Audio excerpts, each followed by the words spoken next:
how would you look back at what you accomplished and what you didn't accomplish? Well, I don't think we're going to know the answers to that until we play the first 6 or 7 games. But in evaluating some of the areas that we wanted to get to, we've accomplished that. We hope that those concepts have been grasped and we can put them into play. There's still a lot of our game that we need to grow, particularly in special teams areas, and we're going to need some time to work on that. And we'll, what do we get, 3 or 4 more days before our practices before we go. So we'll try and get all that in. But you know, good teams start at a certain point and they grow their game. They're able to stay ahead of it. If you're growing, you're having success. If you're in repair mode all the time, then you're probably not. And we're hoping that we have growth this year. You mentioned 6 or 7, the first 6 or 7 games. Obviously, the schedule is set up to have some success early. This team hasn't had success early for quite a while. Well, it's only set up that way, home and road. It has nothing to do with the opponents. When I look back to last year's start, we had 4 on the road to begin with in some very tough buildings. I think they were all 100-point teams. So, you know, this year now we're at home for a lot of it, and our plan is to be as successful as possible, and not only for that first segment, but for the whole season and for years to come. We have to make this a difficult arena to come into and play, and points have to be if any points leave Edmonton with another team, they have to be earned. They have to be there has to be a huge reward for the opposition if they get them, and it's an area of improvement for us that we have to focus on. It appeared that during training camp you went out of your way to keep lines together as much as you could. Was that with an eye to that schedule? Not necessarily to the schedule. It was to get some players comfortable with new line mates. You know, Connor and Luch, for example, and Ebbs, and then you know, unfortunately with Nuge's illness, we had a plan there, but it didn't come through over the last few days. But I think lines, as if you've watched our team, are very fluid here. We're hoping to have 3 up and running every night, and if we can get 4, then we'll have a chance to win more than we lose. And you know, we have to use ice time as motivator sometimes, and lines are fluid in my opinion. They change often. Pairs tend to stay a little more solidified on the blue line. But again, last year with all the injuries we had, that was in flux all the time too. Reinhardt, what did you not see about him, or what does he have to work on? I think he's got to improve his game to be a National Hockey League player in every area. Faster, stronger, reads. You know, and he's got to get down into the American League now and understand that he's got some work to do to get back here. And that was the message that was delivered to him. He'll accept it well, and he'll go there and work hard, and he'll do the things he needs to do to get here. Because he played towards the end of last season lots of games.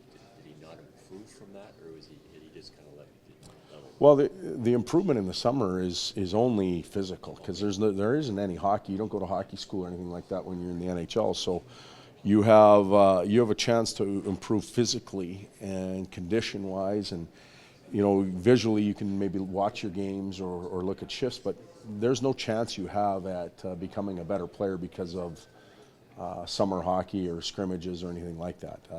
It has to be done in training camp. You have to be prepped and ready to go, and unfortunately training camp's short. You have to expose your skills and your talents real quick, and in our opinion there were some others here that have beat him out and knocked him down.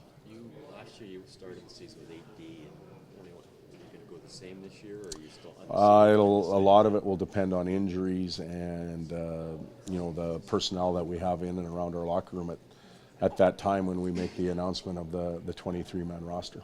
Draisaitl playing the wing? How do you... Again, it'll depend.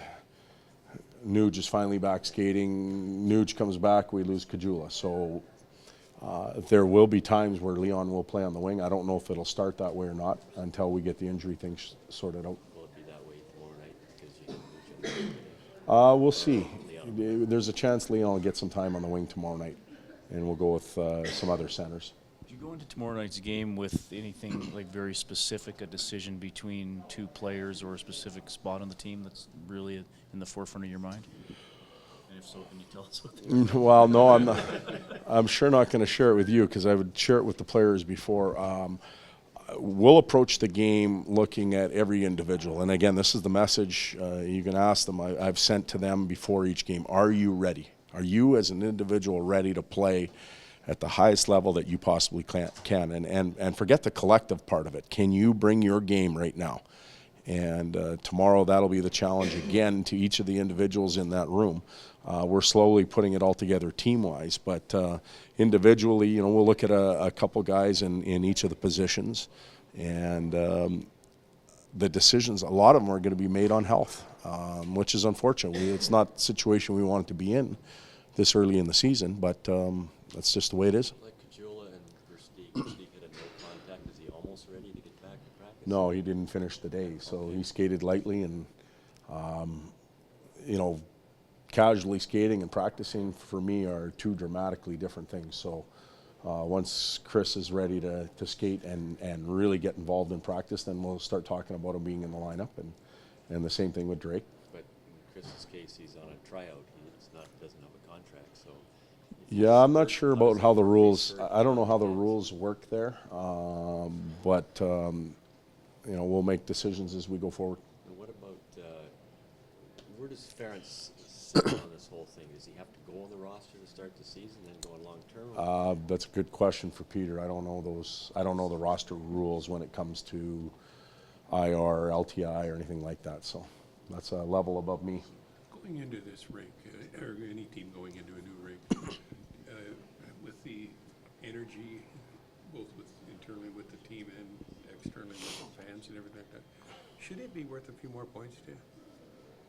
Well, being in the building is exciting, and you can feel the energy around the team. It's something new, it's something different, it's a chance for a fresh start. The fans are excited about the building as well. What we need to do is we need to make them excited about the team, and that means playing well and giving them something to get excited about. So once that happens, then we'll definitely have a home ice advantage, but that's our job. It's not the fans' job. The building itself, the ice, I hear a lot of players talking about the ice and a lot of bounces and that type of stuff. We're getting used to it. The boards are obviously dramatically different than what we had in Rexall, so we set some drills up in practice to try and adapt to them a little bit. So we're trying to get used to our new house and make it our home.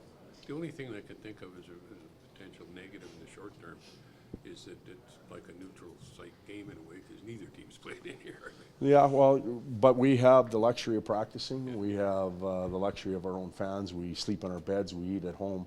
Home is home, and there's no doubt it's easier or it's more comfortable to play at home. It's not easier, but it's more comfortable to play at home than on the road. What about the boards are very lively here. They are, yeah. You're going to, like Detroit there, you ghosted Detroit where the guys that intentionally shoot the puck wider than that. Well, we did some of those drills today in practice. You know, Buffalo took 2 shots last night that were off the end wall that came back out for scoring chances. So for as much as we're trying to get used to that defensively, maybe it's something we can use offensively. We've talked about it.